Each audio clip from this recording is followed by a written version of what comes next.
Washington. Mick Mulvaney, the director of the White House Office of Management and Budget, defended President Donald Trump's silence on the UAL misconduct accusations against Alabama Senate candidate Roy Moore on Sunday, saying the president doesn't know who to believe. He has said that he thinks that the voters of Alabama should decide, Mulvaney told NBC's Andrea Mitchell on Meet the Press.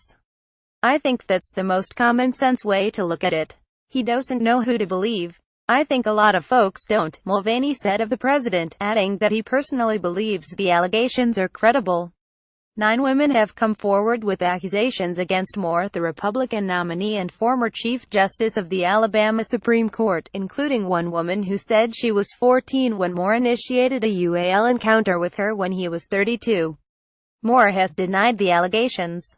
Sen. Roy Blunt, RMO, said on Sunday's Meet the Press that the accusations against Moore are more credible than Moore's response, but added that the voters of Alabama know Roy Moore a lot better than he does.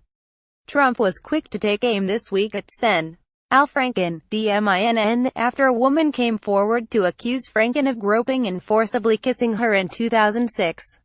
Franken has apologized, but the president has not been vocal on Moore, did not answer when asked about him earlier this week, and he has not called for Moore to back out of the race. The president's relative silence on Moore and the national conversation on the pervasiveness of UAL harassment in America has drawn renewed attention to the women who made their own allegations against Trump last year during the 2016 presidential campaign. More than a dozen women publicly came forward to accuse Trump of UAL misconduct, all allegations Trump has denied.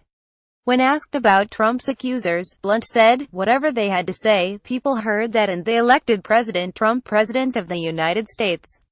At some point I think you ought to let the voters have a say here." The allegations bubbling up against lawmakers recently have ushered in a new focus on the role of UAL harassment in Congress, and both the House and the Senate have recently taken action to implement new mandatory anti-harassment training for members and staff. Many lawmakers on Capitol Hill are trying to take that action further. Rep. Barbara Comstock, RVA, told the story this week to the House Committee on House Administration that she heard secondhand about a Capitol Hill staffer who quit her job after a current member of Congress answered the door in a bath towel and exposed himself to her.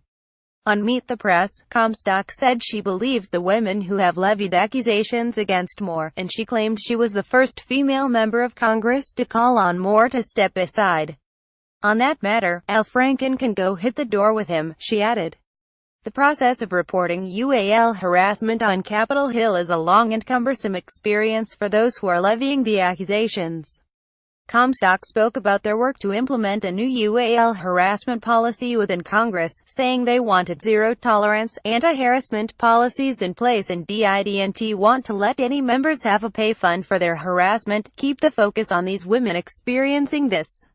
Rep. Debbie Dingell, D-Mich, added on Meet the Press that she doesn't know a woman who doesn't have a story. This week, Sen. Kristen Gillibrand, DNY, said former President Bill Clinton should have resigned over his affair with White House intern Monica Lewinsky. Asked if she agrees, Dingell responded, "I have 1,000 thoughts on all this. And, by the way, the names we're talking about now, you and I both know these stories go back forever.